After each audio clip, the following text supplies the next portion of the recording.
बिस्मिल्लाहिर्रहमानिर्रहीम अस्सलाम वालेकुम डियर स्टूडेंट्स। आज हम कंप्यूटर साइंस के ग्रेड 12 का lecture number 4 chapter number 1 operating system का वीक 3 के जो टॉपिक्स हैं आज वो पढ़ेंगे।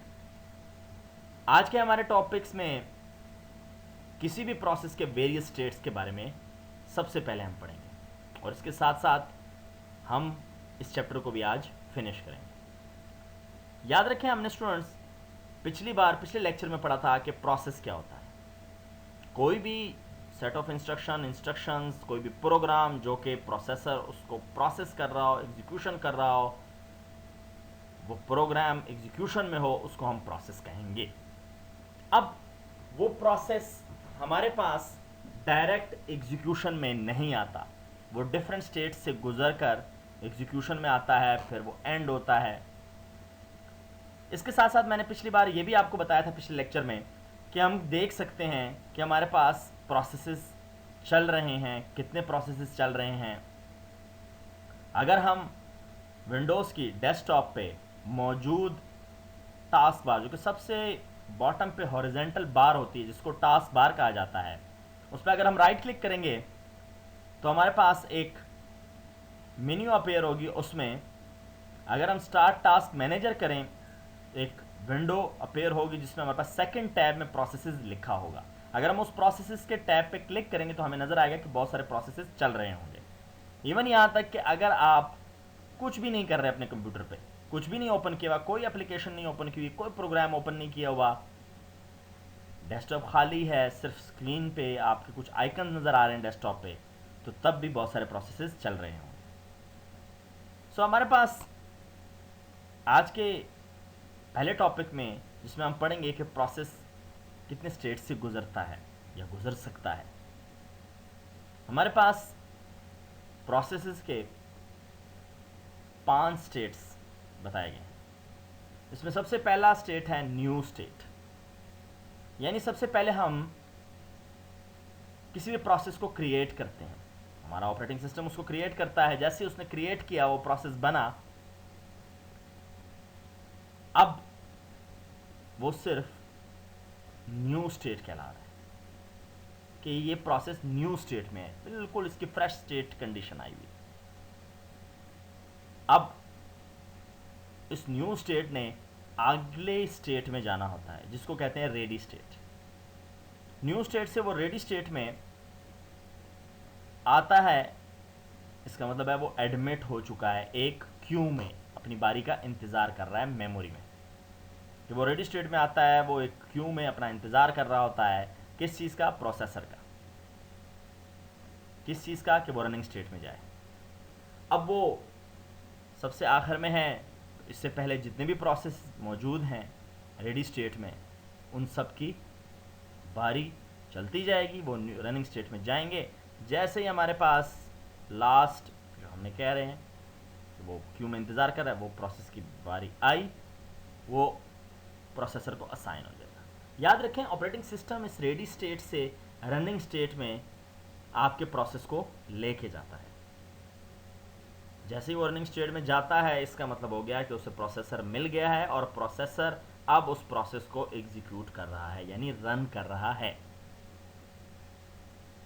प्रोसेसर के पास प्रोसेस का आना, इसका मतलब है वो रनिंग स्टेट में आ गया। और ये प्रोसेसर प्रोसेस को कौन अलोकेट करके देता है? ये ऑपरेटिंग सिस्टम है। पीछे भी हम पढ़ चुके हैं कि ऑपरेटिंग सिस्टम हमारे पास वो सॉफ्टवेयर है, वो सेट ऑफ प्रोग्राम है, वो सेट ऑफ सॉफ्टवेयर है जो कि आपकी प्रोसेस मैनेजमेंट करता है, आपके प्रोसेस को रनिंग स्टेट में लेके जा रहा है, उसको प्रोसेसर मुहैया कर रहा है। न्यू स्टेट में क्रिएट हुआ और फिर एकदम से एडमिट होकर रेडी स्टेट में आया। रेडी स्टेट में अपने क्यू में इंतज़ार कर रहा है प्रोसेस, उसकी बारी आई, ऑपरेटिंग सिस्टम ने उसको प्रोसेसर दे दिया, प्रोसेसर ने उस पर काम किया। अब वो दो किस्म की स्टेट्स में जा सकता है। एक पॉसिबिलिटी तो ये कि आपका प्रोसेसर उस प्रोसेस को कंप्लीट कर देता है, एग्जीक्यूट कर देता है, रनिंग स्टेट से अब वो निकल रहा है, ख़त्म हो चुका है, अब उसका मज़ीद काम नहीं है, एंड हो गया वो प्रोसेस, तो वो टर्मिनेटेड स्टेट में आएगा, वो टर्मिनेटेड स्टेट में आएगा। और वो टर्मिनेट हो जाएगा, ख़त्म हो जाएगा, कंप्लीट हो जाएगा। लेकिन अगर उस प्रोसेस को ज़रूरत है किसी रिसोर्स की, रिसोर्स को इनपुट हो सकती है, कोई आउटपुट रिसोर्स हो सकती है, कोई भी रिसोर्स हो सकती है, हो सकता है उसे कोई डेटा इनपुट करने की ज़रूरत पड़ रही है, तो जब तक यूज़र इनपुट नहीं करेगा वो आगे नहीं चलेगा। तो फिर उस सूरत हाल में वो ब्लॉक स्टेट या वेटिंग स्टेट में आएगा। जैसे ही वो ब्लॉक स्टेट वेटिंग स्टेट में आएगा, वो इनपुट लेगा और उसके बाद वो दोबारा से रेडी स्टेट में जाएगा। वो दोबारा से रेडी स्टेट में जाएगा और दोबारा से वो अपने बारी का इंतज़ार करेगा, और रेडी के बाद वो फिर दोबारा रनिंग स्टेट में आएगा, बाकी हिस्सा प्रोसेस का चलाएगा प्रोसेसर, और उसके बाद वो अगर उसको मज़ीद फिर किसी तरह के रिसोर्स की इनपुट या आउटपुट की ज़रूरत पड़ रही है तो दोबारा वो ब्लॉक स्टेट या वेटिंग स्टेट में जाएगा। अदरवाइज़ अगर उसको कोई ज़रूरत नहीं पड़ रही, ख़त्म हो गया, प्रोसेस कंप्लीट हो चुका है, तो वो टर्मिनेटेड स्टेट में आकर इसको टर्मिनेट कर देगा और प्रोसेस एंड हो जाएगा। इसको बेहतरीन समझने के लिए हमारे पास एक डायग्राम है। आप स्क्रीन पे देख रहे हैं, आपके पास एक डायग्राम है जिसमें ओवल शेप्स में 5 स्टेट्स नज़र आ रहे हैं, जिसमें new, ready, block, running, terminated है। आप एरो के निशान से अंदाज़ा लगा सकते हैं कि आपके पास सबसे पहले लेफ़्ट पे टॉप पे न्यू स्टेट क्रिएट होता है। जैसे ही प्रोसेस न्यू स्टेट में आता है, एक प्रोसेस क्रिएट होता है और वो वहाँ से रेडी स्टेट में आता है। इसका मतलब है वो एडमिट हो चुका है, अपनी लाइन में, अपनी क्यू में अपनी बारी का इंतज़ार कर रहा है। अब वो रेडी स्टेट से आप देख सकते हैं कि रेडी स्टेट से वो डिस्पैच अपनी बारी पे होगा रनिंग स्टेट में। रनिंग स्टेट में जब वो आएगा, वहाँ पे उसे प्रोसेसर मुहैया किया जाएगा, प्रोसेसर उस पर प्रोसेसिंग करेगा, रन करेगा। अगर प्रोसेस कंप्लीट हो चुका तो वो एग्ज़िट करके टर्मिनेट हो जाएगा, टर्मिनेटेड स्टेट में टर्मिनेट हो जाएगा। लेकिन अगर उसे किसी रिसोर्स की ज़रूरत है तो वो ब्लॉकिंग से होता हुआ ब्लॉक स्टेट में आएगा, और ब्लॉक स्टेट से हमारे पास वहाँ पे जिस तरह मैंने कहा था ब्लॉक्ड या वेटिंग स्टेट भी कहते हैं इसको, वो ब्लॉक या वेटिंग स्टेट में अपने रिसोर्स का इंतज़ार करेगा। जैसे उसे रिसोर्स मुहैया होती है कोई इनपुट आउटपुट, वो इनपुट आउटपुट लेकर दोबारा से रेडी स्टेट में जाएगा और रेडी स्टेट में फिर अपनी बारी का इंतज़ार करके दोबारा रनिंग स्टेट में जाएगा। इसी तरह अगर उसे प्रोसेस कंप्लीट हो गया इस बार तो वो टर्मिनेटेड स्टेट में टर्मिनेट हो जाएगा। इसके अलावा आप देख रहे हैं रनिंग स्टेट से रेडी स्टेट की तरफ भी एक एरो आ रही है जिसे इंटरप्ट कहा जा रहा है। बार बार कोई ऐसी प्रायोरिटी वाले प्रोसेस आ जाते हैं कि जिसको ऑपरेटिंग सिस्टम पहले प्रायोरिटी देकर उस प्रोसेस को इंटरप्ट भेज देता है। जो प्रोसेस रनिंग स्टेज में है उसको स्टॉप कर देता है, इंटरप्ट करता है उसे। इंटरप्ट करते साथ ही वो प्रोसेस रेडी स्टेट में आ जाता है, और वो प्रोसेस जो प्रायोरिटी में हाई था, ऑपरेटिंग सिस्टम जिसको हाई समझ रहा था, उसको वो प्रोसेसर रन करके एग्जिट कर देता है या उसको ब्लॉक में भेजता है। लेकिन जो इंटरप्ट होकर रेडी स्टेट में आया था वो दोबारा अपनी बारी का इंतज़ार करके दोबारा डिस्पैच होगा रनिंग स्टेट में। सो ये हमारे पास एक डायग्राम है कि जिसके ज़रिए हम आसानी से समझ सकते हैं various states of a process. पीछे हमने पढ़ा कि हमारे पास जितने भी स्टेट्स हैं किसी प्रोसेस के, वो एक प्रोसेस उन तमाम स्टेट से गुजरता है, लेकिन वो प्रोसेस इन तमाम स्टेट से इतनी तेज़ी से गुजरता है कंप्यूटर में कि हम ह्यूमंस उसे डिटेक्ट नहीं कर सकते।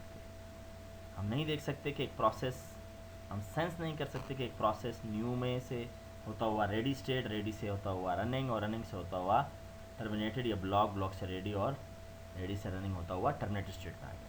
ये विद इन माइक्रो सेकेंड्स में हो जाता है और हमें मालूम भी नहीं पड़ता, लेकिन इसको समझा जा सकता है। नेक्स्ट जो हमारे पास टॉपिक है वो है थ्रेड एंड प्रोसेस। हम थ्रेड और प्रोसेस का कंपैरिजन करेंगे। हमारे पास हमने पढ़ा है कि प्रोसेस कोई भी इंस्टेंट है एक प्रोग्राम का जो कि एग्जीक्यूशन में, जो कि एग्जीक्यूट हो रहा है। कोई भी इंस्टेंस का मतलब कि कोई भी वो लम्हा जो वो प्रोसेसर प्रोसेस कर रहा है उसको, वो हमारे पास प्रोसेस कहलाएगा। हमारे पास एक प्रोसेस में बहुत सारे थ्रेड्स, मल्टीपल थ्रेड्स हो सकते हैं, और एक थ्रेड हमारे पास basic order sequence of instruction होता है, जो कि मज़ीद आप कह सकते हैं कि इसके मज़ीद आप डिवीज़न नहीं कर सकते। और हमारे पास एक प्रोसेस के अंदर बहुत सारे थ्रेड, मल्टीपल थ्रेड हो सकते हैं। अगर एक प्रोसेस चल रहा है तो उसके अंदर बहुत सारे थ्रेड्स भी चल रहे होंगे। हमारे पास इसको समझने के लिए एक कंपैरिजन है। हमारे पास प्रोसेस और थ्रेड की कुछ कंपैरिजन है जो आपको स्क्रीन पे नज़र आ रही है। लेफ्ट साइड पे हमारे पास प्रोसेस का कॉलम है और राइट साइड पे हमारे पास थ्रेड का कॉलम है। याद रखें, हमारे पास, अगर मैं आसान अल्फाज में आपको समझाना चाहूँ कि प्रोसेस क्या है और थ्रेड क्या है, तो हमारे पास कोई प्रोग्राम है, उस प्रोग्राम के अंदर बहुत सारे प्रोसेसेस हो सकते हैं, और उस किसी एक प्रोसेस के अंदर एक या एक से ज़्यादा थ्रेड्स हो सकते हैं। हमारे पास प्रोसेस कोई भी इंस्टेंट है जो कि एग्जीक्यूशन में चल रहा हो किसी प्रोग्राम का, वो प्रोसेस कहलाता है। लेकिन उस प्रोसेस के अंदर थ्रेड, यानी हमारे पास कोई भी थ्रेड एक प्रोसेस के अंदर होता है, इसलिए हम कह सकते हैं कि थ्रेड हमारे पास सबसेट है किसका? प्रोसेस का। हमारे पास जो प्रोसेस में डेटा सेगमेंट होता है, प्रोसेस में हमारे पास जो डेटा सेगमेंट होता है वो इसकी ओन कॉपी होती है ऑफ पेरेंट प्रोसेस, जबकि थ्रेड में हमारे पास डायरेक्ट एक्सेस होती है उस प्रोसेस के डेटा सेगमेंट तक। थ्रेड की डायरेक्ट एक्सेस होती है डेटा सेगमेंट तक उस प्रोसेस के। इसी तरह हमारे पास अगर हम थर्ड में जाएं, थर्ड कंपैरिजन में देखें,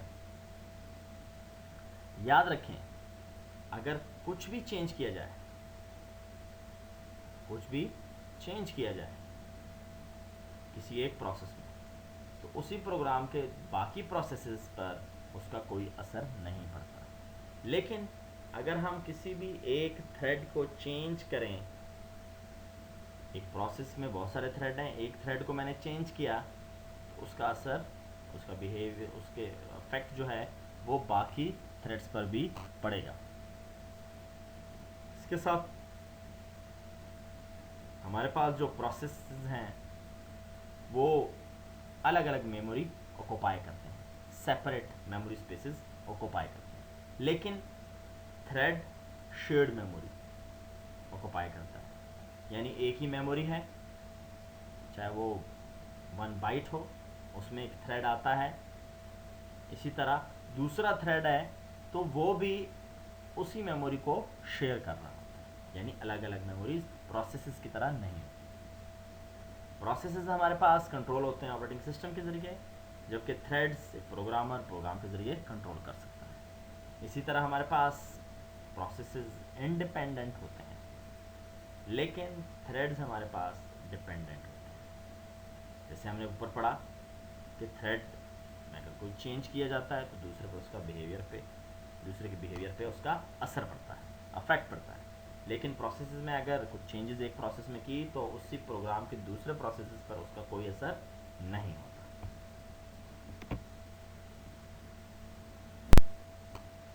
मल्टी थ्रेडिंग, जो कि नेक्स्ट हमारे पास टॉपिक है, हमने थ्रेड्स पढ़े, थ्रेड और प्रोसेस कंपैरिजन पढ़ा, और हमने साथ में ये भी कहा था कि एक प्रोसेस में बहुत सारे थ्रेड्स हो सकते हैं। अगर एक प्रोसेस में बहुत सारे थ्रेड्स एग्जीक्यूट कर रहे हों तो इसको कहा जाता है मल्टी थ्रेडिंग। यानी एक प्रोसेस है, उसमें बहुत सारे थ्रेड्स सिमल्टेनियसली एक ही टाइम पे चल रहे हैं, एग्जीक्यूट हो रहे हैं, तो हम कहेंगे कि ये मल्टी थ्रेडिंग के फीचर है। हमारे पास मल्टी थ्रेडिंग का जो फ़ायदा है वो ये है कि हमारे पास सीपीयू एक वक्त में सिमल्टेनियसली एग्जीक्यूशन कर रहा है मोर देन 2 जो थ्रेड्स हैं उसकी, तो उससे असर क्या होगा कि हमारे पास वो सीपीयू जो सीपीयू टाइम को फारिग गुजार रहा है वो उस दो या दो से ज़्यादा थ्रेड्स में बिजी कर देगा, और इस तरह हमारे पास सीपीयू टाइम की यूटिलाइजेशन मैक्सिमम होगी। हमारे पास इसको समझने के लिए एग्जाम्पल है। इन एग्जाम्पल्स को, मल्टी थ्रेडिंग की इन एग्जाम्पल्स को हम वन बाय वन पढ़ेंगे। सबसे पहली जो एग्जाम्पल है वो हमारे पास ये है कि अगर हम एक MS वर्ड ओपन करते हैं किसी फाइल को और टाइप करना चाहते हैं कोई पैराग्राफ, अब हम इसकी टाइपिंग शुरू करते हैं। एक थ्रेड तो ये है कि वो टाइपिंग हो रही है, प्रोसेसर उसको प्रोसेस कर रहा है, उस थ्रेड को एग्जीक्यूट कर रहा है, लेकिन सेम टाइम पे एक और थ्रेड भी रन हो रहा है, एग्जीक्यूट हो रहा है। वो क्या है? स्पेलिंग मिस्टेक्स को चेक करना।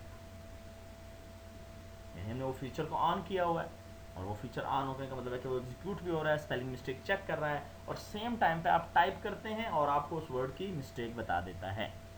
इसका मतलब हो गया कि दो थ्रेड्स एक टाइम पे सिमल्टेनियसली, यानी प्रोसेसर उसको एग्जीक्यूट कर रहा है, एक टाइपिंग की, और दूसरी जो हमारे पास मौजूद है वो है हमारे पास स्पेलिंग चेकिंग की, या स्पेलिंग मिस्टेक्स को नोटिफाई करने की। ये दोनों हमारे पास एक ही टाइम पे एग्जीक्यूट हो रही है। यहाँ पे हम देखते चलें कि हमारे पास जो टाइपिंग की थ्रेड है और वो एग्जीक्यूट हो रही है, और जब वो एग्जीक्यूट हो जाती है और उसी के बाद उसी दौरान वो टाइम, जो थोड़ा सा टाइम बचता है उसको, जो वो दूसरे थ्रेड को एग्जीक्यूट करने में लगा रहा है, अगर हमारे पास दूसरा थ्रेड ना होता तो हमारे पास सीपीयू का ये टाइम शायद ज़ाया हो रहा होता। उस सीपीयू के टाइम की बेस्ट यूटिलाइजेशन करने के लिए उसी एक प्रोसेस में बहुत सारे थ्रेड्स मौजूद हैं और सीपीयू उन्हीं में बिजी रहता है और एग्जीक्यूशन कर रहा होता है, और ये सब कुछ इतना तेज़ी से एग्जीक्यूट कर रहा होता है सीपीयू कि ह्यूमन सेंसेस डिटेक्ट नहीं कर सकते। इसी तरह हमारे पास जितने भी हमने पीछे प्रोसेसेस की बात की, वहाँ पे भी अगर यही सूरत हाल है। मैनेजमेंट की बात की, हमें नहीं मालूम हो रहा होता कितनी तेज़ी से वो सब कुछ कर रहा है। दूसरी एग्जांपल जो हम अमूल तौर पे स्टूडेंट्स को देते हैं वो है वेब सर्वर की। याद रखें, वेब सर्वर हमारे पास वो कंप्यूटर है, वो सिस्टम है जिसमें एक वेबसाइट होस्ट हुई हुई है, अपलोड हुई हुई है, तमाम फाइलें वेबसाइट की मौजूद है। हमारे पास वेब सर्वर मल्टी थ्रेडिंग कर रहा होता है हर वक्त, मल्टी थ्रेडिंग कर रहा होता है हर वक्त। यानी अगर हमारे पास कोई वेब सर्वर है, एक ही वक्त पे बहुत सारे यूज़र्स से डिफरेंट किस्म की रिक्वेस्ट भेजते हैं। अब उस वेब सर्वर के पास जब डिफरेंट रिक्वेस्ट आती हैं तो वो सिमल्टेनियसली एक ही टाइम पे उन सबको रिस्पॉन्ड करता है, और वहाँ पे मौजूद प्रोसेसर को तमाम की तमाम थ्रेड्स को एक ही टाइम पे एग्जीक्यूट करना होता है। यहाँ पे मल्टी थ्रेडिंग हो रही है। याद रखें, वेब सर्वर हमेशा हमारे पास मल्टी थ्रेडिंग कर रहा होता है। यहाँ तक हमारे पास चैप्टर नंबर 1 था। चैप्टर नंबर 1 यहाँ पे एंड होता है। आज के टॉपिक्स में हमने प्रोसेस के डिफरेंट स्टेट्स को पढ़ा, एक प्रोसेस कैसे डिफरेंट स्टेट से गुजरता है। 5 स्टेट्स हमने पढ़ी: न्यू, रेडी, ब्लॉक्ड, रनिंग और टर्मिनेटेड स्टेट। सबको पीछे हम एक्सप्लेन कर चुके हैं और ये भी साथ बता चुके हैं कि तमाम स्टेट्स में ट्रांजिशन जो हैं, एक स्टेट से दूसरी स्टेट में ट्रांजिशन जो होती है एक प्रोसेस की, वो इतनी तेज़ी से होती हैं सारी कि ह्यूमन सेंस डिटेक्ट नहीं कर सकते। इसी तरह फिर हमने कंपैरिजन पढ़े थ्रेड और प्रोसेस के, कि हमारे पास प्रोग्राम है, प्रोग्राम के अंदर बहुत सारे प्रोसेसेस हो सकते हैं और एक प्रोसेस के अंदर बहुत सारे थ्रेड, एक या एक से ज़्यादा थ्रेड्स हो सकते हैं। फिर हमने उसके डिफरेंट कंपैरिजन्स की, और कंपैरिजन के बाद हमने मल्टी थ्रेडिंग पढ़ा। और मल्टी थ्रेडिंग का हमने फ़ायदा पड़ा कि हमारे पास सीपीयू टाइम की बेस्ट यूटिलाइजेशन मल्टी थ्रेडिंग के ज़रिए होती है, मैक्सिमम यूटिलाइजेशन, बेस्ट यूटिलाइजेशन। और मल्टी थ्रेडिंग इस अफादियत को हमने एग्जांपल्स के ज़रिए समझा। हमारे पास चैप्टर नंबर 1 का जो बुनियादी मकसद था, मकसद है, वो ये है कि हम समझ सकें कि ऑपरेटिंग सिस्टम कितने टास्क, कितने फंक्शंस परफॉर्म करता है, कैसे परफॉर्म करता है। क्योंकि हमारे पास ऑपरेटिंग सिस्टम जितने भी फंक्शंस परफॉर्म कर रहा है, जितनी मैनेजमेंट कर रहा है, जितने टास्क परफॉर्म कर रहा है, इन सब को सेंस करना, कंप्यूटर को देखते हुए सेंस करना मुश्किल होता है। इसीलिए इस चैप्टर को डिटेल में लॉजिकली बताया जाता है कि कैसे हमारे पास ये सारी मैनेजमेंट हो रही है, जितने हमने टास्क पढ़े, जितने हमने फंक्शंस पढ़े, फिर प्रोसेस के ट्रांजिशंस पढ़ी, ये सारा कुछ कैसे चल रहा है इस चैप्टर में हमने डिटेल में बयान किया। यहाँ तक हमारे पास चैप्टर नंबर 1 था। उम्मीद है चैप्टर नंबर 1 समझ आया होगा। इंशाल्लाह नेक्स्ट वीक में नेक्स्ट लेक्चर के साथ दोबारा हाज़िर होंगे। तब तक के लिए अल्लाह हाफ़िज़।